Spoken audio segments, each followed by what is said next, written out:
এমনকি আমি যদি তাদের কাছে আমার ফেরেশতাও পাঠিয়ে দেই এবং কবর থেকে মৃত ব্যক্তিরাও যদি উঠে এসে তাদের সাথে কথা বলে, কিংবা আমি যদি দুনিয়ার সমুদয় বস্তুও এনে তাদের উপর জড়ো করে দিই, তবু এরা কখনো ঈমান আনবে না। অবশ্য এদের কারো ব্যাপারে যদি আল্লাহ তাআলা ভিন্ন কিছু চান তা আলাদা কথা। আসলে এদের অধিকাংশ ব্যক্তি মূর্খের আচরণ করে। আমি এভাবেই প্রত্যেক নবীর জন্য যুগে যুগে কিছু কিছু দুশমন বানিয়ে রেখেছি মানুষের মধ্যে থেকে, কিছু আবার জিনদের মাঝ থেকে, যারা প্রতারণা করার উদ্দেশ্যে একে অন্যকে চমকপ্রদ কথা বলে। তোমার মালিক চাইলে তারা অবশ্য এটা করতে পারত না। অতএব তুমি তাদের ছেড়ে দাও, তারা যা পারে মিথ্যা রচনা করে বেড়াক। যারা শেষ বিচারের দিনের উপর ঈমান রাখে না, তাদের মন এর ফলে শয়তানের প্রতি অনুরাগী হয়ে পড়ে, যাতে করে তারা তার ব্যাপারে সন্তুষ্ট থাকতে পারে। সর্বোপরি তারা যেসব কুকর্ম চালিয়ে যেতে চায় তাও এর ফলে নির্বিঘ্নে তারা চালিয়ে যেতে পারে। তুমি বলো, আমি কি আল্লাহ তাআলা ছাড়া অন্য কোন ফয়সালাকারী সন্ধান করব? অথচ তিনিই হচ্ছেন সেই মহান সত্তা, যিনি তোমাদের কাছে তাঁর কেতাব সবিস্তার নাজিল করেছেন। আগে যাদের আমি আমার কেতাব দান করেছিলাম তারা জানে তোমার মালিকের পক্ষ থেকে সত্যবাণী নিয়েই এটা আল কোরআন নাজিল করা হয়েছে। অতএব তুমি কখনো সন্দিহানদের অন্তর্ভুক্ত হও না।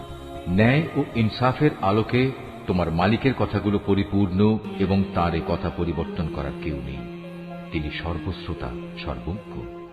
হে মুহাম্মদ, দুনিয়ার অধিকাংশ মানুষের কথা যদি তুমি মেনে চলো, তাহলে তারা তোমাকে আল্লাহ তাআলার পথ থেকে বিচ্যুত করে ছাড়বে, কেননা এরা নিছক অনুমানের উপর ভিত্তি করেই চলে। অধিকাংশ ব্যাপারে এরা মিথ্যা কথা ছড়ায়। তোমার মালিক নিঃসন্দেহে একথা ভালো করেই জানেন কে তার পথ ছেড়ে বিপদগামী হচ্ছে, আবার কে সঠিক পথের অনুসারী, তাও তিনি সম্মুখ অবগত রয়েছেন। যদি আল্লাহ তাআলার আয়াতের উপর তোমরা বিশ্বাস করো, তাহলে তোমরা শুধু সেসব জন্তুর গোশত খাবে যার উপর জবাই করার সময় আল্লাহ তাআলার নাম নেওয়া হয়েছে। তোমাদের একই হয়েছে, তোমরা সেসব জন্তুর গোশত কেন খাবে না যার উপর জবাইয়ের সময় আল্লাহ তাআলার নাম নেওয়া হয়েছে? বিশেষ করে যখন আল্লাহ তাআলা পরিষ্কার করে বলে দিয়েছেন যে তিনি তোমাদের উপর কোন কোন বস্তু হারাম করেছেন। সে কথা আলাদা যখন তোমাদের একান্ত নিরুপায় অবস্থায় ফেলে দেয়া হয়। অধিকাংশ মানুষ সুষ্ঠু জ্ঞান ছাড়াই নিজেদের খেয়াল খুশি মতো মানুষকে বিপথে চালিত করে। নিঃসন্দেহে তোমার মালিক সীমা লঙ্ঘনকারীদের ভালো করেই জানেন। তোমরা প্রকাশ্য গুনাহ থেকে বেঁচে থাকো, গোপন গুনাহ থেকেও বেঁচে থাকো। নিঃসন্দেহে যারা কোনো গুনাহের কাজ করবে তাদের কৃতকর্মের যথাযথ ফল তাদের প্রদান করা হবে। জবাইয়ের সময় যার উপর আল্লাহ তাআলার নাম নেওয়া হয়নি সে জন্তুর গোশত তোমরা কখনো খাবে না, কেননা তা হচ্ছে জঘন্য গুনাহের কাজ। শয়তানের কাজই হচ্ছে তার সঙ্গী সাথীদের মনে প্ররোচনা দেয়া, যেন তারা তোমাদের সাথে এ নিয়ে ঝগড়া বিবাদে লিপ্ত হয়। যদি তোমরা তাদের কথা মেনে চলো, তাহলে অবশ্যই তোমরা মুশরিক হয়ে পড়বে। যে ব্যক্তি একসময় ছিল মৃত, অতঃপর আমি তাকে জীবিত করলাম, তদুপরি তার জন্য এমন এক আলোকবর্তিকাও আমি বানিয়ে দিলাম যার আলো দিয়ে মানুষের সমাজে সে চলার দিশা পাচ্ছে। সে কি কখনো সে ব্যক্তির মতো হতে পারে যে এমন অন্ধকারে পড়ে আছে যেখান থেকে সে কোনো ক্রমে বেরিয়ে আসতে পারছে না? এভাবেই কাফেরদের কাছে তাদের কর্মকাণ্ড শোভনীয় ও সুখকর বানিয়ে রাখা হয়েছে। এভাবে আমি প্রত্যেক জনপদে তার কিছু কিছু বড় অপরাধী নিযুক্ত করে রেখেছি, যেন তারা সেখানে অন্যদের ধোঁকা দিতে পারে। আসলে এসব কিছুর মাধ্যমে তারা তাদের নিজেদেরই প্রতারিত করছে, অথচ তারা নিজেরা একথাটা মোটেই উপলব্ধি করতে পারছে না। তাদের কাছে যখনই আল্লাহর পক্ষ থেকে কোনো আয়াত আসে, তখন তারা বলে ওঠে, আমরা এর উপর কখনো ঈমান আনব না যতক্ষণ না আমাদেরও তাই দেয়া হয় যা আল্লাহ রাসূলদের দেয়া হয়েছে। আল্লাহ তাআলা ভালো করেই জানেন তার নবুয়ত তিনি কোথায় রাখবেন। যারা এ অপরাধ করেছে তারা অচিরেই আল্লাহর পক্ষ থেকে অপমান ও কঠিন আযাবের সম্মুখীন হবে। আল্লাহ তাআলা কাউকে সৎ পথে পরিচালিত করতে চাইলে তিনি তার হৃদয় ইসলামের জন্য খুলে দেন, আবার যাকে তিনি বিপদগামী করতে চান তার হৃদয় অতিশয় সংকীর্ণ করে দেন। তার ইসলামের অনুসরণ হয় এমন যেন কোনো একজন ব্যক্তি আকাশে চড়তে চাইছে, আর যারা আল্লাহর উপর বিশ্বাস করে না, আল্লাহ তাআলা এভাবেই তাদের উপর অপমানজনক এক লাঞ্ছনা ও নাপাকি ছেয়ে দেন। মূলত এটিই হচ্ছে তোমার মালিকের দেখানো সহজ সরল পথ। আমি অবশ্যই আমার আয়াতসমূহ উপদেশ গ্রহণে আগ্রহী সম্প্রদায়ের জন্য বিশদভাবে বর্ণনা করেছি। তাদের মালিকের কাছে রয়েছে তাদের জন্য শান্তির এক সুন্দর নিবাস। আল্লাহ তাআলাই তাদের অভিভাবক। দুনিয়ায় তারা যা করত এটা হচ্ছে তারই বিনিময়। স্মরণ করো, যেদিন আল্লাহ তাআলা সবাইকে একত্রিত করবেন, তখন তিনি শয়তানরূপী জিনদের বলবেন, হে জিন সম্প্রদায়, তোমরা তো বিভিন্ন সময় অনেক মানুষকে গোমরা করেছ। এ সময় মানুষের ভেতর থেকে যারা তাদের বন্ধু, তারা বলবে, হে আমাদের মালিক, আমরা এক একজনকে ব্যবহার করে দুনিয়ার জীবনে প্রচুর লাভ কামিয়েছি, আর এভাবেই আমরা চূড়ান্ত সময়ে এসে হাজির হয়েছি যা তুমি আমাদের জন্য নির্দিষ্ট করে রেখেছিলে। আল্লাহ তাআলা বলবেন, হ্যাঁ, আজ তোমাদের সে গোমরাহির জন্য তোমাদের ঠিকানা হচ্ছে জাহান্নামের আগুন, সেখানে তোমরা চিরকাল থাকবে। অবশ্য যাদের আল্লাহ তাআলা আযাব থেকে বাঁচিয়ে দিতে চাইবেন তাদের কথা আলাদা। তোমার মালিক অবশ্যই প্রজ্ঞাময় ও সম্যক অবহিত। আমি এভাবে একদল জালেমকে তাদেরই অন্যায় কার্যকলাপের দরুন আর একদল জালেমের উপর ক্ষমতাবান করে দেই। আল্লাহ তাআলা সেদিন আরো বলবেন, হে জিন ও মানুষ সম্প্রদায়, বলো, তোমাদের কাছে কি তোমাদেরই মধ্যে থেকে আমার এমন সব রসুল আসেনি যারা আমার আয়াতগুলো তোমাদের কাছে বর্ণনা করত? উপরন্তু যারা তোমাদের ভয় দেখাতো যে তোমাদের আজকের এ দিনের সম্মুখীন হতে হবে? সেদিন ওরা বলবে, হ্যাঁ, এসেছিল, তবে আজ আমরা আমাদের নিজেদের বিরুদ্ধেই সাক্ষ্য দিচ্ছি। মূলত দুনিয়ার জীবন এদের প্রতারিত করে রেখেছিল। তারা নিজেদের বিরুদ্ধেই একথা সাক্ষ্য দেবে যে তারা আসলেই কাফের ছিল। এটা এজন্যে যে তোমার মালিক অন্যায়ভাবে এমন কোন জনপদের মানুষকে ধ্বংস করেন না যার অধিবাসীরা সত্য দিন সম্পর্কে সম্পূর্ণ গাফেল থাকে। তাদের নিজস্ব কর্ম অনুযায়ী প্রতিটি ব্যক্তির জন্যই তার মর্যাদা রয়েছে। তোমার মালিক তাদের কাজকর্ম সম্পর্কে মোটেই উদাসীন নন। তোমার মালিক নিজে কারো মুখাপেক্ষী নন। দয়া ও অনুগ্রহের মালিক তিনি যদি চান তাহলে তোমাদের এই জনপদ থেকে সরিয়ে নিতে পারেন এবং তোমাদের পরে অন্য যাদের তিনি চান এখানে এনে বসিয়েও দিতে পারেন। যেমনি করে তোমাদেরও তিনি অন্য সম্প্রদায়ের বংশধর থেকে উত্থান ঘটিয়েছেন। তোমাদের কাছে যে প্রতিশ্রুতি দেয়া হচ্ছে তা অবশ্যই আসবে, আর তোমরা আল্লাহকে ব্যর্থ করে দেওয়ার ক্ষমতা রাখো না।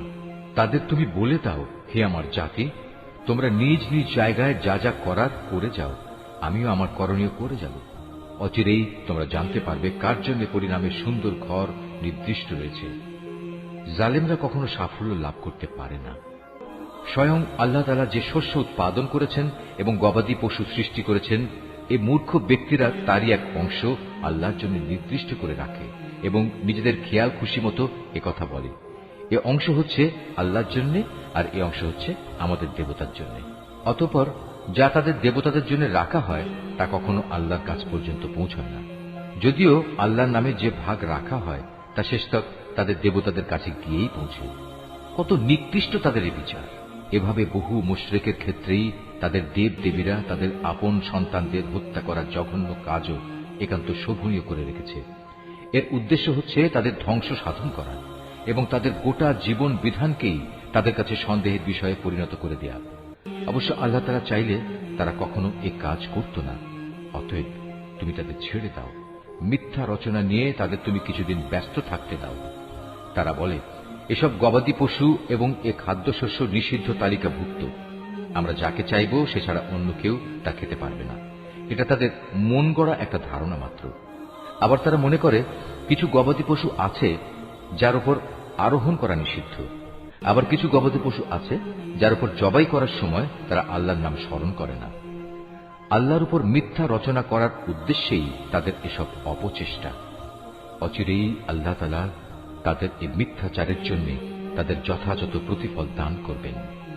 তারা বলে, এসব গবাদি পশুর পেটে যা কিছু আছে তা শুধু আমাদের পুরুষদের জন্য নির্দিষ্ট এবং আমাদের স্ত্রীদের জন্য তা হারাম। তবে যদি এ পশুর পেটে মরা কিছু থাকে তাহলে তারা নারী পুরুষ উভয়ই সমান অংশীদার। আল্লাহ তাআলা অতি শীঘ্রই তাদের এ ধরনের উদ্ভট কথা বলার প্রতিফল দান করবেন, কেননা তিনি হচ্ছেন প্রবল প্রজ্ঞাময়, তিনি সর্বজ্ঞ।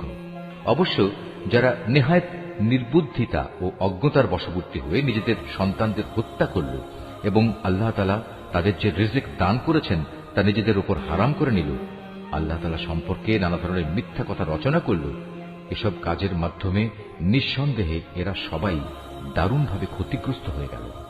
এরা কখনো সৎ পথের অনুসারীদের দলভুক্ত ছিল না।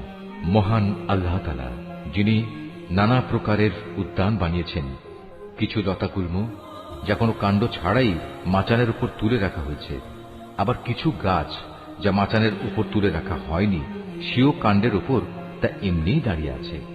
তিনি আরো সৃষ্টি করেছেন খেজুর গাছ এবং বিভিন্ন স্বাদ ও প্রকার বিশিষ্ট খাদ্যশস্য ও আনার। এগুলো স্বাদে গন্ধে একরকমও হতে পারে, আবার তা ভিন্ন ধরনেরও হতে পারে। যখন তা ফলবান হয় তখন তোমরা তার ফল খাও। তোমরা ফসল তোলার দিনে যে বঞ্চিত তার হক আদায় করো, কখনো অপচয় করো না, কেননা আল্লাহ তাআলা অপচয়কারীদের পছন্দ করেন না।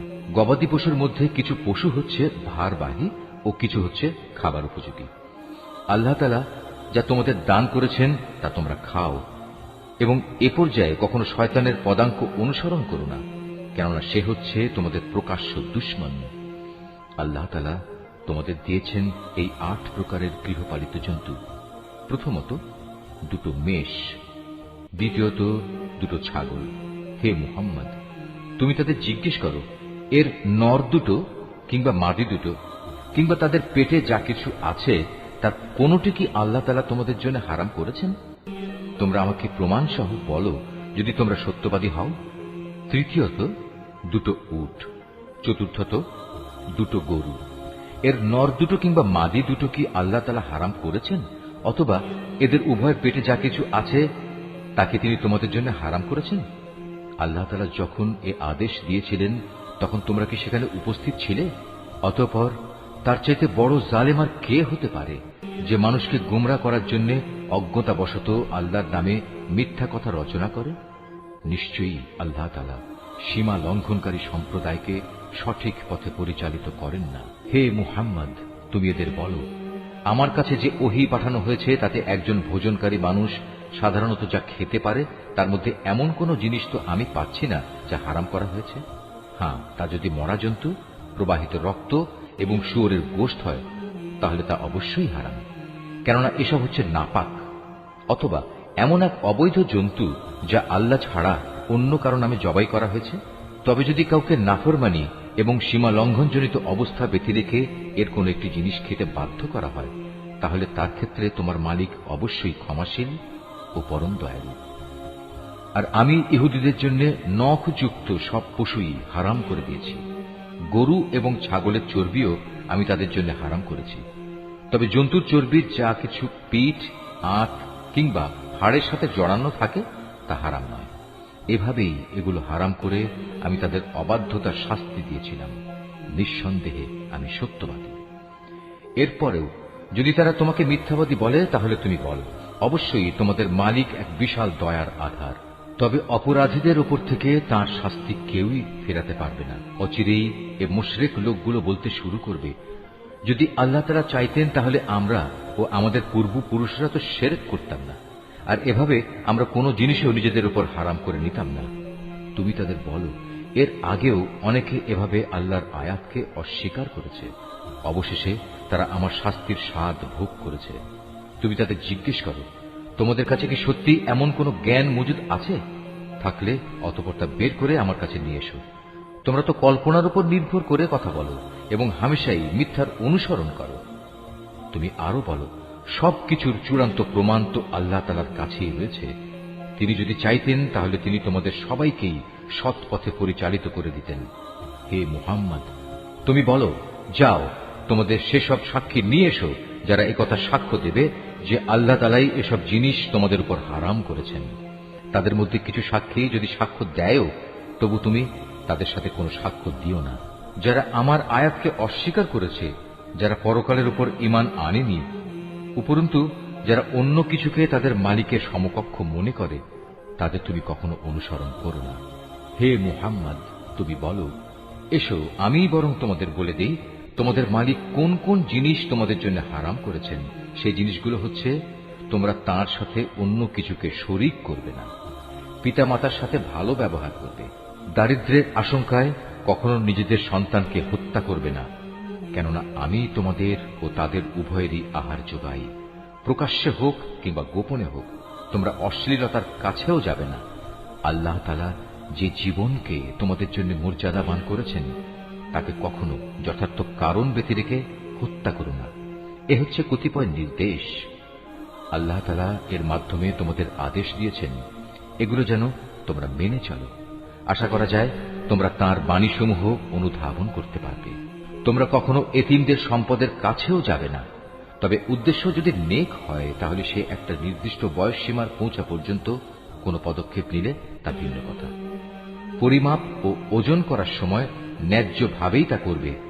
আমি কখনো কারো ওপর তার সাধ্য সীমার বাইরে কোনো দায়িত্ব চাপাই না। যখনই তোমরা কোনো ব্যাপারে কথা বলবে তখন ইনসাফ প্রতিষ্ঠা করবে, যদি তা তোমাদের একান্ত আপনজনের বিরুদ্ধেও হয়। তোমরা আল্লাহ তাআলাকে দেয়া সব অঙ্গীকার পূরণ করো। এ হচ্ছে আরো কতিপয় আদেশ। এর মাধ্যমে আল্লাহ তাআলা তোমাদের আদেশ দিয়েছেন তোমরা যেন এগুলো মেনে চলো। আশা করা যায় তোমরা উপদেশ গ্রহণ করতে পারবে। এটা হচ্ছে আমার দেখানো সহজ সরল পথ। অতএব একমাত্র এ পথেরই তোমরা অনুসরণ করো। কখনো ভিন্ন পথ অবলম্বন করো না, কেননা ভিন্ন পথ অবলম্বন করলে তা তোমাদের তার পথ থেকে বিচ্ছিন্ন করে দেবে। এ হচ্ছে আরো কয়েকটি নির্দেশ। আল্লাহ তাআলা এর মাধ্যমে তোমাদের আদেশ দিচ্ছেন যেন তোমরা এগুলো মেনে চলো। আশা করা যায় তোমরা আল্লাহ তাআলাকে ভয় করবে। অতঃপর আমি মূসাকে হেদায়েত সম্বলিত কিতাব দান করেছিলাম। তা ছিল পরিপূর্ণ এবং বিশদ হেদায়েত ও রহমত, যাতে করে বনী ইসরাইল সম্প্রদায়ের লোকেরা একথার উপর বিশ্বাস স্থাপন করে যে একদিন তাদের সবাইকে তাদের মালিকের সমীপে হাজির হতে হবে। এ কল্যাণময় কিতাবও আমি তোমাদের জন্য নাজিল করেছি। অতএব তোমরা এর অনুসরণ করো এবং কিতাবের শিক্ষানুযায়ী তোমরা আল্লাহ তাআলাকে ভয় করো। হয়তো তোমাদের উপর দয়া ও অনুগ্রহ প্রদর্শন করা হবে। এখন তোমরা আর একথা বলতে পারবে না যে আল্লাহর কিতাব তো আমাদের আগের ইহুদি ও খ্রিস্টান এ দুটো সম্প্রদায়কে দেওয়া হয়েছিল, তাই আমরা সে কিতাবের পাঠ সম্পর্কে অজ্ঞ ছিলাম। অথবা একথা বলারও কোনো অজুহাত পাবে না যে যদি ইহুদি খ্রিস্টানদের মতো আমাদেরও কোনো কিতাব দেয়া হতো তাহলে আমরা তো তাদের চাইতে বেশি সৎ পথের অনুসারী হতে পারতাম। আজ তোমাদের কাছে সত্যি তোমাদের মালিকের পক্ষ থেকে সুস্পষ্ট প্রমাণ, হেদায়েত ও রহমত সর্বস্ব কিতাব এসেছে। তোমরা এর অনুসরণ করো। তার চাইতে বড় জালেম আর কে যে আল্লাহর আয়াতসমূহকে অস্বীকার করবে এবং তা থেকে মুখ ফিরিয়ে নেবে? জেনে রেখো, যারাই এভাবে আমার আয়াত থেকে মুখ ফিরিয়ে নেয় অচিরেই আমি তাদের এ জঘন্য আচরণের জন্য এক নিকৃষ্ট ধরনের শাস্তি দেব। তারা কি সেদিনের প্রতীক্ষা করছে যে তাদের কাছে আসমান থেকে আল্লাহ তাআলার ফেরেশতা নাজিল হবে, কিংবা স্বয়ং তোমাদের মালিকই তাদের কাছে এসে তাদের হাতে কিতাব দিয়ে যাবেন, অথবা মালিকের পক্ষ থেকে কোনো নিদর্শনের কোনো অংশ এসে তাদের জান্নাত জাহান্নাম দেখিয়ে দিয়ে যাবে? অথচ যেদিন সত্যি তোমার মালিকের পক্ষ থেকে এমন কোনো নিদর্শন আসবে সেদিন তো হবে কিয়ামতের দিন। তখন যে ব্যক্তি এর আগে ঈমান আনেনি কিংবা যে ব্যক্তি তার ঈমান দিয়ে ভালো কিছু অর্জন করেনি তার জন্য এ ঈমান আনাটা কোনোই কাজে আসবে না। হে মুহাম্মদ, তুমি তাদের বলো, ঠিক আছে, তোমরাও প্রতীক্ষা করো, আমিও প্রতীক্ষা করছি। যারা নিজেদের দিনকে টুকরো টুকরো করে নিজেরাই নানা দল উপদলে বিভক্ত হয়ে গেছে তাদের কোনো দায়িত্বই তোমার উপর নেই। তাদের ফয়সালার ব্যাপারটা আল্লাহ তাআলার হাতে। যেদিন তারা তার কাছে ফিরে যাবে তখন তিনি তাদের বিস্তারিত বলবেন তারা কে কি করছিল। তোমাদের মাঝে কেউ যদি একটা সৎ কাজ নিয়ে আল্লাহ তাআলার সামনে আসে তাহলে তার জন্য 10 গুণ বিনিময়ের ব্যবস্থা থাকবে। অপরদিকে যদি কেউ একটা গুনাহের কাজ নিয়ে আল্লাহ তাআলার কাছে আসে তাকে তার একটাই প্রতিফল দেয়া হবে। সেদিন তাদের কারো উপর জুলুম করা হবে না। হে মুহাম্মদ, তুমি তাদের বলো, অবশ্যই আমার মালিক আমাকে সঠিক পথ দেখিয়েছেন, সুপ্রতিষ্ঠিত জীবন বিধান। এটাই হচ্ছে ইব্রাহিমের একনিষ্ঠ পথ। সে কখনো মুশরিকদের দলভুক্ত ছিল না। তুমি একান্ত বিনয়ের সাথে বলো, অবশ্যই আমার নামাজ, আমার ইবাদত, আমার জীবন, আমার মৃত্যু সব কিছুই সৃষ্টিকুলের মালিক আল্লাহ তাআলার জন্য। তার শরীক সমকক্ষ কেউ নেই। আর একথা বলার জন্যই আমাকে আদেশ দেয়া হয়েছে। আত্মসমর্পণকারী মুসলমানদের মধ্যে আমি হচ্ছি সর্বপ্রথম। তুমি আরো বলো, এরপরেও আমি কি আল্লাহ তাআলা ছাড়া অন্য কোনো মালিক সন্ধান করে বেড়াবো? অথচ আমি জানি তিনি সবকিছুর নিরঙ্কুশ মালিক। তার বিধান হচ্ছে প্রতিটি ব্যক্তি তার কৃতকর্মের জন্য এককভাবে নিজেই দায়ী হবে এবং কিয়ামতের দিন কোনো বোঝা বহনকারী ব্যক্তি অন্য কোনো লোকের পাপের বোঝা বহন করবে না। অতঃপর একদিন তোমাদের সবাইকে তোমাদের আসল মালিকের কাছে ফিরে যেতে হবে। সেদিন আল্লাহ তাআলা তোমাদের সেসব কিছুই জানিয়ে দেবেন। দুনিয়ার জীবনে যা নিয়ে তোমরা মতবিরোধ করতে, তিনি সে মহান সত্তা, তিনি তোমাদের এ জমিনে তার প্রতিনিধি বানিয়েছেন এবং এ কারণে তিনি তোমাদের একজনকে অন্যজনের উপর কিছু বেশি মর্যাদা দান করেছেন। এর উদ্দেশ্য হচ্ছে আল্লাহ তাআলা তোমাদের সবাইকে যা কিছু দিয়েছেন তা দিয়েই তিনি তোমাদের কাছ থেকে কৃতজ্ঞতার পরীক্ষা নিতে চান। জেনে রেখো, তোমার মালিক শাস্তি দানের ব্যাপারে অত্যন্ত কঠোর ও তৎপর। আবার তিনি বড়ই ক্ষমাশীল ও পরম দয়াময়। أتى ضيف يبشر بالجنان وفي أحشائه درر المعاني। সূরা আল আরাফ। রহমান রহিম আল্লাহ তাআলার নামে। আলিফ লাম মিম সাদ। হে নবী, এ মহাগ্রন্থ তোমার উপর নাজিল করা হয়েছে যেন তুমি এর দ্বারা কাফেরদের ভয় দেখাতে পারো। ঈমানদারদের জন্য এটি হচ্ছে একটি স্মরণিকা। অতএব এ ব্যাপারে তোমার মনে যেন কোনো প্রকারের সংকীর্ণতা না থাকে। হে মানুষ, এ কিতাবে তোমাদের মালিকের কাছ থেকে তোমাদের কাছে যা কিছু পাঠানো হয়েছে তোমরা তা যথাযথ অনুসরণ করো এবং তা বাদ দিয়ে তোমরা অন্য কোনো কর্তৃপক্ষের অনুসরণ করো না। তোমরা খুব কমই উপদেশ মেনে চলো। এমন কত জনপদ আমি ধ্বংস করে দিয়েছি, তাদের উপর আমার আযাব আসত যখন তারা রাতের বেলায় ঘুমিয়ে থাকত, কিংবা আযাব আসত মধ্যদিনে যখন তারা আহারের পর বিশ্রাম করত। আর এভাবে যখন তাদের উপর আমার আযাব নাজিল হতো তখন তাদের মুখে শুধু একটি কথাই থাকত যে অবশ্যই আমরা ছিলাম জালেম।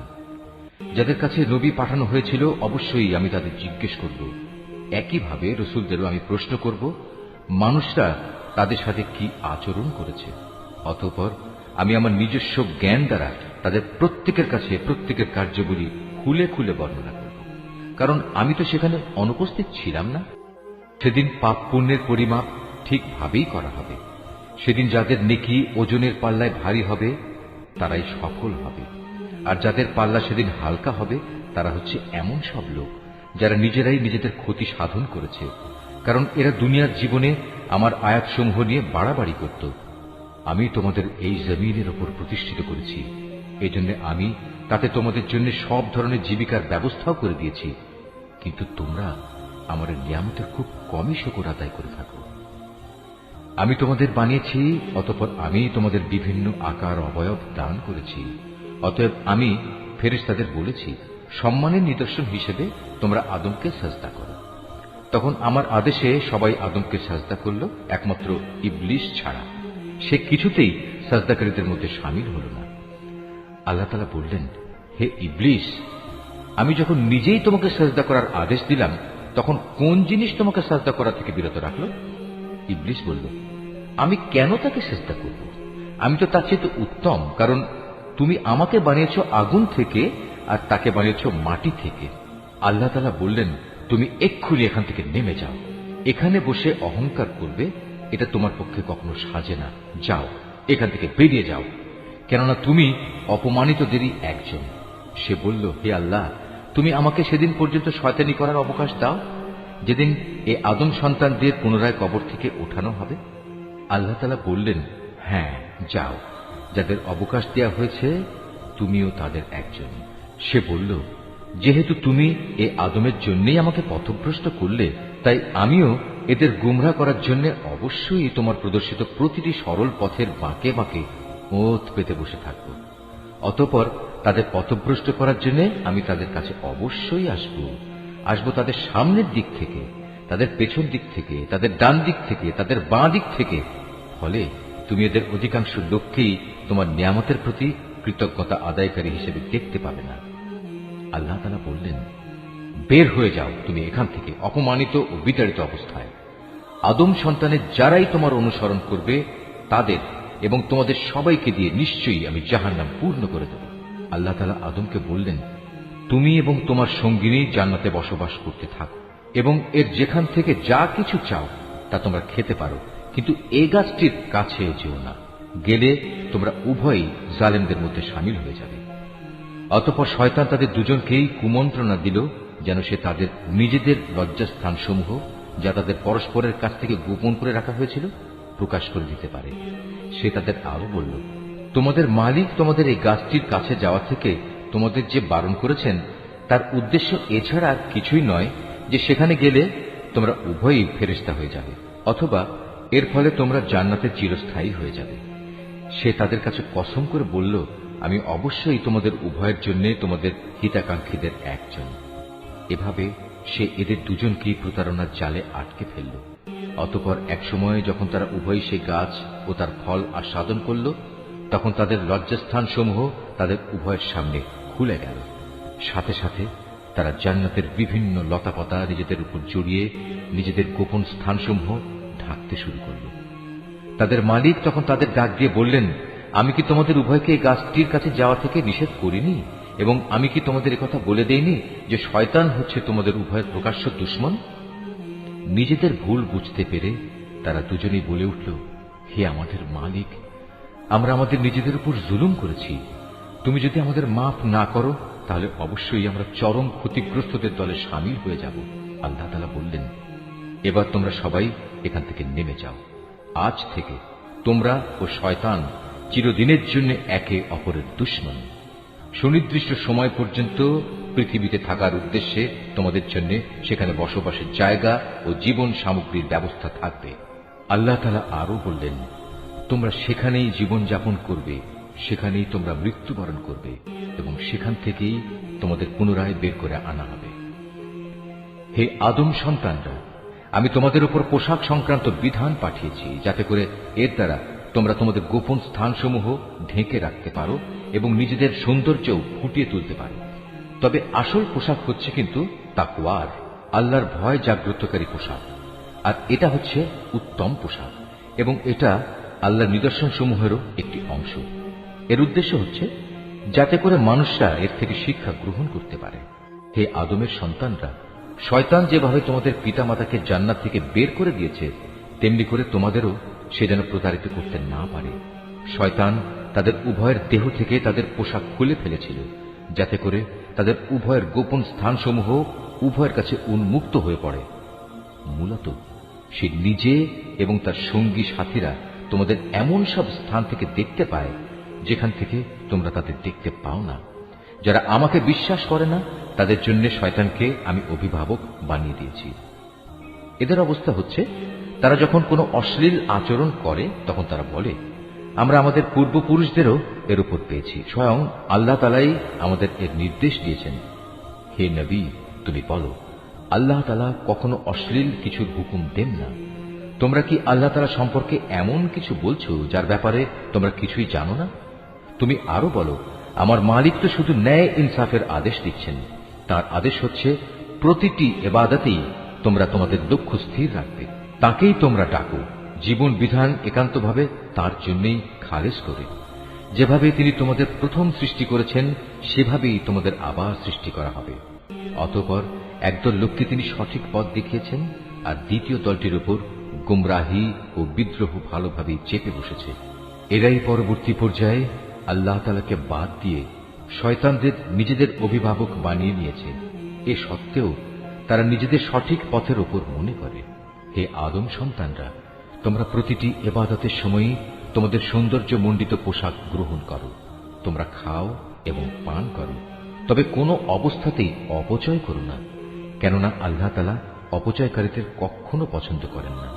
হে নবী, তুমি বলো, আল্লাহ তাআলার দয়া, সৌন্দর্য মণ্ডিত পোশাক এবং পাক পবিত্র জিনিস খাবার খাওয়া তোমাদের জন্য কে হারাম করেছে?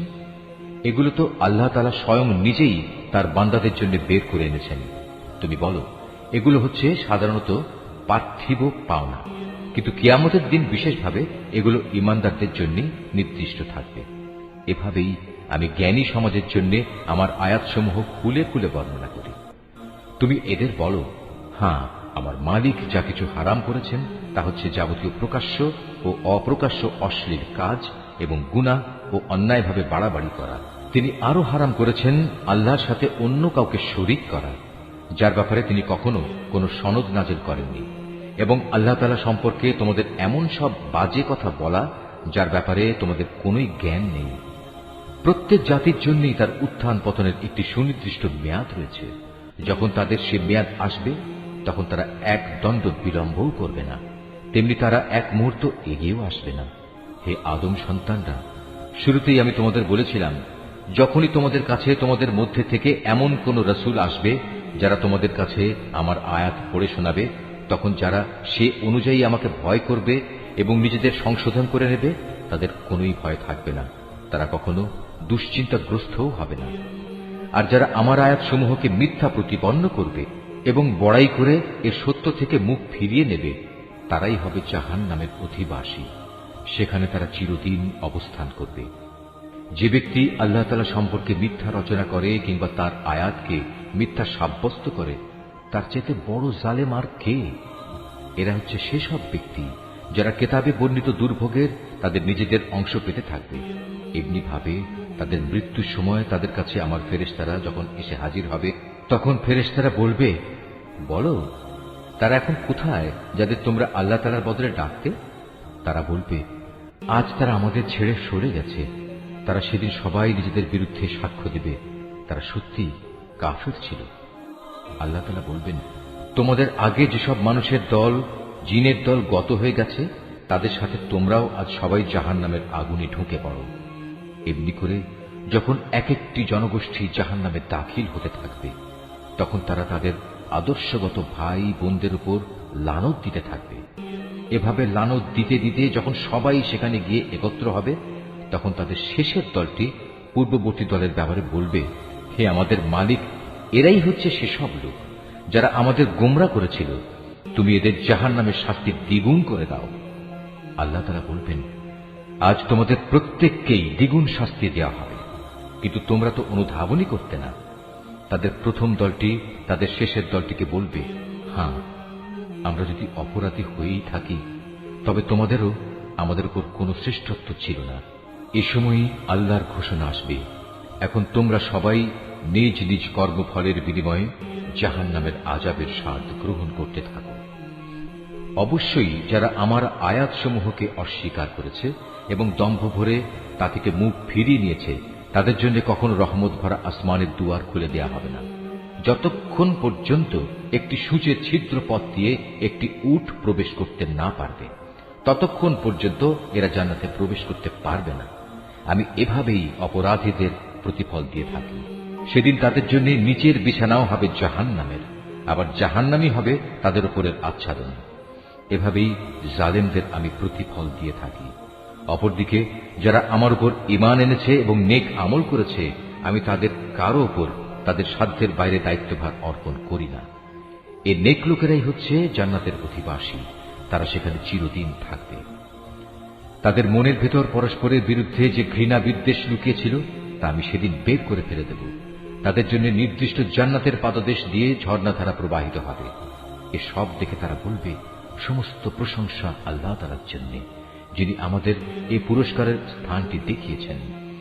আল্লাহ তাআলা আমাদের হেদায়েতের পথ না দেখালে আমরা নিজেরা কিছুতেই হেদায়েত পেতাম না। আমাদের মালিকের রাসূলরা এক নির্ভুল বিধান নিয়ে এসেছিল। এ সময় তাদের জন্য ঘোষণা দেয়া হবে, আজ তোমাদের এক মহান জান্নাতের মালিক করে দেয়া হলো, আর এটা হচ্ছে সেসব কার্যক্রমের প্রতিফল যা তোমরা দুনিয়ার জীবনে করে এসেছ। আমরা তো আমাদের মালিকের জান্নাত সংক্রান্ত ওয়াদা সত্য পেয়েছি, তোমরা কি তোমাদের মালিকের ওয়াদাসমূহ সঠিক পাওনি? তারা বলবে, হ্যাঁ। অতঃপর একজন ঘোষণাকারী এসে ঘোষণা করবে, জালেমদের উপর আল্লাহ তাআলার লানত হোক। যারা মানুষদের আল্লাহ তাআলার পথ থেকে বিরত রাখতে চাইত এবং শুধু বাঁকা পথ খুঁজে বেড়াত, আর তারা শেষ বিচারের দিনকেও অস্বীকার করত। জান্নাত ও জাহান্নাম উভয়ের মাঝে একটি দেয়াল থাকবে। এই দেয়ালের উঁচু স্থানের উপর থাকবে আর এক দলের কিছু লোক, যারা সেখানে আনিত প্রতিটি ব্যক্তিকে তাদের নিজ নিজ চিহ্ন অনুযায়ী চিনতে পারবে। তারা জান্নাতের অধিবাসীদের ডেকে বলবে, তোমাদের উপর শান্তি বর্ষিত হোক। এরা যদিও তখন পর্যন্ত জান্নাতে প্রবেশ করেনি, কিন্তু প্রতি মুহূর্তে এরা সেখানে প্রবেশ করার আগ্রহ পোষণ করছে। অতঃপর যখন তাদের দৃষ্টি জাহান্নামের অধিবাসীদের আযাবের দিকে ফিরিয়ে দেয়া হবে, তখন তারা বলবে, হে আমাদের মালিক, তুমি আমাদের এ জালিম সম্প্রদায়ের অন্তর্ভুক্ত করো না।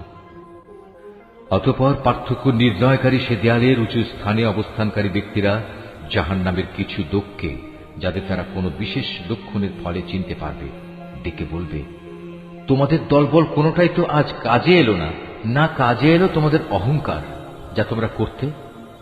অপরদিকে আজ চেয়ে দেখো মোমেনদের প্রতি, এরা কি সেসব লোক নয় যাদের ব্যাপারে তোমরা কসম করে বলতে আল্লাহ তাআলা এদের তার রহমতের কোন অংশই দান করবেন না, অথচ আজ এদেরকেই আল্লাহ তাআলা বলেছেন, তোমরা সবাই জান্নাতে প্রবেশ করো, তোমাদের কোনোই ভয় নেই, না তোমরা দুঃখিত হবে। এবার জাহান্নামের অধিবাসীরা জান্নাতের লোকদের ডেকে বলবে, আমাদের উপর সামান্য কিছু পানি অন্তত ঢেলে দাও, অথবা আল্লাহ তাআলা তোমাদের যে খাবার দান করেছেন তার কিয়দংশ আমাদের দাও। তারা বলবে, আল্লাহ তাআলা আজ এ দুটি জিনিস কাফেরদের জন্য হারাম করেছেন। যারা দিনকে খেল তামাশায় পরিণত করে রেখেছিল এবং পার্থিব জীবন তাদের প্রতারণার জালে আটকে রেখেছিল, তাদের আজ আমি ঠিক সেভাবেই ভুলে যাব যেভাবে তারা আমার সামনাসামনি হওয়ার এই দিনটিকে ভুলে গেছে এবং আমার আয়াতসমূহ অস্বীকার করেছে। আমি তাদের কাছে এমন একটি কিতাব পৌঁছে দিয়েছিলাম যা আমি বিশদ জ্ঞান দ্বারা সমৃদ্ধ করে বর্ণনা করেছি। যারা এর উপর ঈমান আনবে, এ কিতাব হবে তাদের জন্য সুস্পষ্ট হেদায়েত ও রহমত। এরা কি চূড়ান্ত কোন পরিণামের জন্য অপেক্ষা করছে, যেদিন সত্যি সত্যি সে পরিণাম তাদের কাছে আসবে? সেদিন যারা ইতিপূর্বে এ দিনটিকে ভুলে গিয়েছিল, তারা বলবে, অবশ্যই আমাদের মালিকের পক্ষ থেকে আমাদের রাসূলরা এদিনের সত্য প্রতিশ্রুতি নিয়েই এসেছিল। আমাদের জন্য আজ কোন সুপারিশকারী কি আছে যারা আমাদের পক্ষে আল্লাহর কাছে কিছু বলবে? অথবা এমন কি হবে যে আমাদের পুনরায় দুনিয়ায় ফিরিয়ে দেয়া হবে, যাতে আমরা সেখানে গিয়ে ভিন্ন ধরনের কিছু করে আসতে পারি যা আমরা আগে কখনো করিনি? মূলত এরাই হচ্ছে সেসব লোক যারা নিজেরা নিজেদের ক্ষতি সাধন করেছে এবং দুনিয়ায় তারা যা কিছু মিথ্যা রচনা করত তাও তাদের কাছ থেকে আজ হারিয়ে গেছে। অবশ্যই তোমাদের মালিক আল্লাহ তাআলা, যিনি 6 দিনে আসমান সমূহ ও জমিন সৃষ্টি করেছেন, অতঃপর তিনি আরশের উপর অধিষ্ঠিত হন। তিনি রাতের আবরণকে দিনের উপর ছেয়ে দেন যেন তা একে অন্যকে দ্রুত গতিতে অনুসরণ করে। তিনি সৃষ্টি করেছেন সূরজ, চাঁদ ও তারাসমূহ। মূলত এর সব কটিকেই আল্লাহ তাআলার বিধানের অধীনে করে রাখা হয়েছে। জেনে রেখো, সৃষ্টি যেহেতু তাঁর, সুতরাং এর উপর ক্ষমতাও চলবে একমাত্র তাঁর। সৃষ্টিকুলের মালিক আল্লাহ তাআলা অত্যন্ত দয়ালু ও বরকতময়। অতএব তোমরা একান্ত বিনয়ের সাথে ও চুপিসারে শুধু তোমাদের মালিক আল্লাহ তাআলাকেই ডাকো। অবশ্যই তিনি তাঁর রাজত্বে যারা বাড়াবাড়ি করে তাদের পছন্দ করেন না। আল্লাহর জমিনে একবার তাঁর শান্তি স্থাপনের পর তাতে তোমরা বিপর্যয় সৃষ্টি করো না। তোমরা ভয় ও আশা নিয়ে একমাত্র আল্লাহ তাআলাকেই ডাকো। অবশ্যই আল্লাহর রহমত নেক লোকদের অতি নিকটে রয়েছে। তিনি মহান আল্লাহ, যিনি বাতাসকে বৃষ্টি ও রহমতের আগাম সুসংবাদবাহী হিসেবে জনপদের দিকে পাঠান। শেষ পর্যন্ত যখন সে বাতাস পানির ভারী মেঘমালা বহন করে চলতে থাকে, তখন আমি তাকে একটি মৃত জনপদের দিকে পাঠিয়ে দিই। অতঃপর সে মেঘ থেকেই আমি পানি বৃষ্টি বর্ষণ করি। অতঃপর তা দিয়ে জমিন থেকে আমি সব ধরনের ফলমূল বের করে আনি। এভাবে আমি মৃতকেও জীবন থেকে বের করে আনব। সম্ভবত এ থেকে তোমরা কিছু শিক্ষা গ্রহণ করতে পারবে। উৎকৃষ্ট জমিন, তা থেকে তার মালিকের আদেশে উৎকৃষ্ট ফসলই উৎপন্ন হয়। আর যে জমিন বিনষ্ট হয়ে গেছে তা কঠোর পরিশ্রম ব্যতীত কিছুই উৎপন্ন করে না। এভাবেই আমি আমার নিদর্শনসমূহ স্পষ্ট করে বর্ণনা করি এমন এক জাতির জন্য যারা আমার নিয়ামতের কৃতজ্ঞতা জ্ঞাপন করে। আমি নূহকে তার জাতির কাছে পাঠিয়েছি। অতঃপর সে তাদের বলল, হে আমার জাতির লোকেরা, তোমরা আল্লাহ তাআলার দাসত্ব কবুল করো। তিনি ছাড়া তোমাদের আর কোনো মাবুদ নেই। আমি তোমাদের উপর এক কঠিন দিনের আযাবের আশঙ্কা করছি। তার জাতির নেতারা বলল, হে নূহ, আমরা দেখতে পাচ্ছি তুমি এক সুস্পষ্ট গুমরাহিতে নিমজ্জিত রয়েছ। সে বলল, হে আমার সম্প্রদায়ের লোকেরা, আমার মধ্যে কোনোই গুমরাহি নেই। আমি তো হচ্ছি সৃষ্টিকুলের মালিক আল্লাহর পক্ষ থেকে আসা একজন রাসূল। আমার কাজ হচ্ছে আমি আমার মালিকের বাণীসমূহ তোমাদের কাছে পৌঁছে দেব এবং সে মতে তোমাদের শুভ কামনা করব। আখিরাত সম্পর্কে আমি আল্লাহ তাআলার কাছ থেকে এমন কিছু কথা জানি যা তোমরা জানো না। তোমরা কি এতে আশ্চর্যান্বিত হচ্ছ যে তোমাদের উপর তোমাদেরই মতো একজন মানুষের মাধ্যমে আল্লাহ তাআলার বাণী এসেছে, যাতে করে সে তোমাদের আযাব সম্পর্কে সতর্ক করে দিতে পারে? ফলে তোমরা সময় থাকতে সাবধান হবে এবং আশা করা যায় এতে করে তোমাদের উপর দয়া করা হবে। অতঃপর তারা তাকে মিথ্যা প্রতিপন্ন করল। আমি তাকে এবং তার সাথে যারা নৌকায় আরোহণ করেছিল তাদের সবাইকে আযাব থেকে উদ্ধার করেছি। আর যারা আমার আযাব সমূহকে মিথ্যা বলেছে তাদের আমি পানিতে ডুবিয়ে দিয়েছি। এরা ছিল গোঁড়া অন্ধ। আমি আদ জাতির কাছে পাঠিয়েছিলাম তাদেরই এক ভাই হুদকে। সে তাদের বলল, হে আমার জাতি, তোমরা এক আল্লাহ তাআলার দাসত্ব স্বীকার করো, তিনি ছাড়া তোমাদের দ্বিতীয় কোনো ইলাহ নেই। তোমরা কি তাকে ভয় করবে না? তার জাতির সর্দাররা যারা তাকে অস্বীকার করেছে তারা বলল, আমরা তো দেখছি তুমি নির্বুদ্ধিতায় লিপ্ত আছো এবং আমরা মনে করি তুমি মিথ্যাবাদীদেরই একজন। সে বলল, হে আমার সম্প্রদায়ের লোকেরা, আমার সাথে কোন রকম নির্বুদ্ধিতা জড়িত নেই, বরং আমি হচ্ছি সৃষ্টিকুলের মালিক আল্লাহ তাআলার পক্ষ থেকে আগত একজন রাসূল। আমার দায়িত্ব হচ্ছে আমি আমার মালিকের কাছ থেকে আসা বাণীসমূহ তোমাদের কাছে পৌঁছে দেব। আমি তোমাদের একজন বিশ্বস্ত শুভাকাঙ্ক্ষী। তোমরা কি এটা দেখে বিস্মিত হচ্ছ যে তোমাদের কাছে তোমাদেরই মতো একজন মানুষের মাধ্যমে তোমাদের মালিকের কাছ থেকে তোমাদের আযাবের ভয় দেখানোর জন্য সুস্পষ্ট বাণী এসেছে? স্মরণ করো কিভাবে আল্লাহ তাআলা তোমাদের নূহের পর এই জমিনের খলিফা বানিয়েছেন এবং অন্যান্য সৃষ্টির চাইতে তিনি তোমাদের বেশি ক্ষমতা দান করেছেন। অতএব হে আমার জাতি, তোমরা আল্লাহ তাআলার অনুগ্রহগুলো স্মরণ করো। আশা করা যায় তোমরা সাফল্য অর্জন করতে পারবে। তারা হুদকে বলল, তুমি কি আমাদের কাছে এজন্যই এসেছ যে আমরা কেবল এক আল্লাহর ইবাদত করব এবং আমাদের পূর্বপুরুষরা যাদের বন্দিগি করেছে তাদের একেবারে বাদ দিয়ে দেব? এটাই যদি হয় তাহলে নিয়ে এসো আমাদের কাছে সে আযাব যার ব্যাপারে তুমি আমাদের এত ভয় দেখাচ্ছ, যদি তুমি সত্যবাদী হও। সে বলল, তোমাদের উপর তোমাদের মালিকের পক্ষ থেকে আযাব ও ক্রোধ তো নির্ধারিত হয়েই আছে। তোমরা কি আমার সাথে সে মিথ্যা মাবুদের নামগুলোর ব্যাপারে বিতর্কে লিপ্ত হতে চাও, যা তোমরা এবং তোমাদের বাপ দাদারা এমনি এমনি রেখে দিয়েছ, যার ব্যাপারে আল্লাহ তাআলা কোন রকম সনদ নাজিল করেননি? অতএব তোমরা অপেক্ষা করো, আমিও তোমাদের সাথে অপেক্ষা করতে থাকব। অতঃপর যখন আযাব এলো তখন আমি তাকে এবং তার সাথে যেসব ঈমানদার ব্যক্তি ছিল তাদের আমার রহমত দ্বারা আযাব থেকে বাঁচিয়ে দিলাম। আর যারা আমার আয়াতসমূহকে অস্বীকার করেছে আমি তাদের নির্মূল করে দিলাম। এরা তো আসলে ঈমানদারই ছিল না।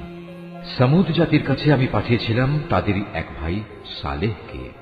সে এসে বলল, হে আমার জাতি, তোমরা এক আল্লাহ তাআলার বন্দেগী করো, তিনি ছাড়া তোমাদের আর কোনো ইলাহ নেই। তোমাদের কাছে তোমাদের মালিকের কাছ থেকে সুস্পষ্ট প্রমাণ এসে হাজির হয়েছে, আর তোমাদের জন্য এ হচ্ছে আল্লাহর উষ্ট্রি। একে তোমরা ছেড়ে দাও যেন তা আল্লাহ তাআলার জমিনে বিচরণ করে খেতে পারে। তোমরা তাকে কোনো খারাপ মতলবে স্পর্শ করো না, তাহলে আল্লাহর পক্ষ থেকে কঠোর আযাব এসে তোমাদের পাকড়াও করবে। স্মরণ করো যখন আল্লাহ তাআলা আদ জাতির পর তোমাদের দুনিয়ার খলিফা বানিয়েছিলেন এবং আল্লাহ তাআলার জমিনে তিনি তোমাদের প্রতিষ্ঠা দান করেছেন, যার ফলে তোমরা এর সমতল ভূমি থেকে মাটি নিয়ে তা দিয়ে প্রাসাদ বানাচ্ছ, আর পাহাড়ের গা কেটে কেটে নিজেদের ঘরবাড়ি তৈরি করতে পারছ। অতএব তোমরা আল্লাহ তাআলার এসব জ্ঞান ও প্রকৌশল সংক্রান্ত নিয়ামত স্মরণ করো এবং কোনো অবস্থায় আল্লাহ তাআলার জমিনে বিপর্যয় ঘটিও না।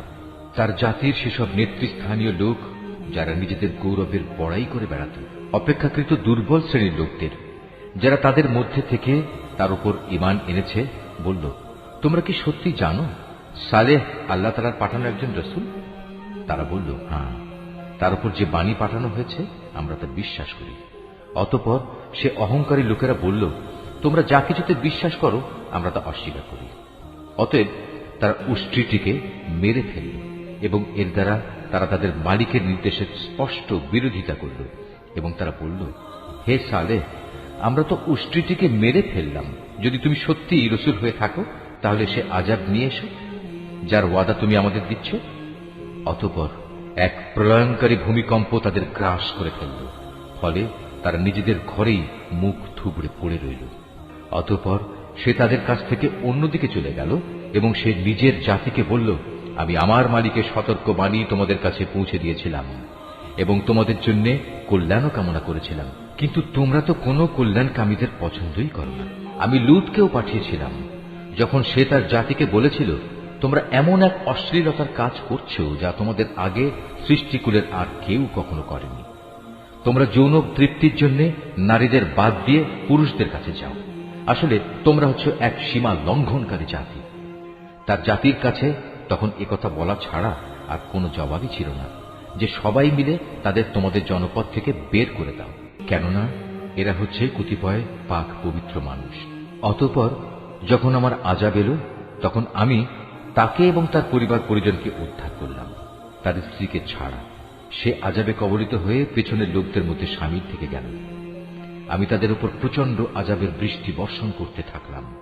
সুতরাং তুমি ভালো করে চেয়ে দেখো অপরাধী ব্যক্তিদের পরিণাম সেদিন কি ভয়াবহ হয়েছিল। আর মদিয়ানবাসীদের কাছে আমি পাঠিয়েছিলাম তাদেরই এক ভাই শোয়েবকে। সে তাদের বলল, হে আমার জাতি, তোমরা এক আল্লাহ তাআলার বন্দেগী করো, তিনি ছাড়া তোমাদের আর কোনো ইলাহ নেই। তোমাদের কাছে তোমাদের মালিকের পক্ষ থেকে সুস্পষ্ট নিদর্শন এসে গেছে, অতএব তোমরা সে মোতাবেক ঠিক ঠিক মতো পরিমাপ ও ওজন করবে। মানুষদের দেওয়ার সময় কখনো কম দিয়ে তাদের ক্ষতিগ্রস্ত করো না। আল্লাহ তাআলার এ জমিনে শান্তি ও সংস্কার স্থাপিত হওয়ার পর তাতে তোমরা পুনরায় বিপর্যয় সৃষ্টি করো না। তোমরা যদি আল্লাহ তাআলার উপর ঈমান আনো, তাহলে এটাই তোমাদের জন্য কল্যাণকর।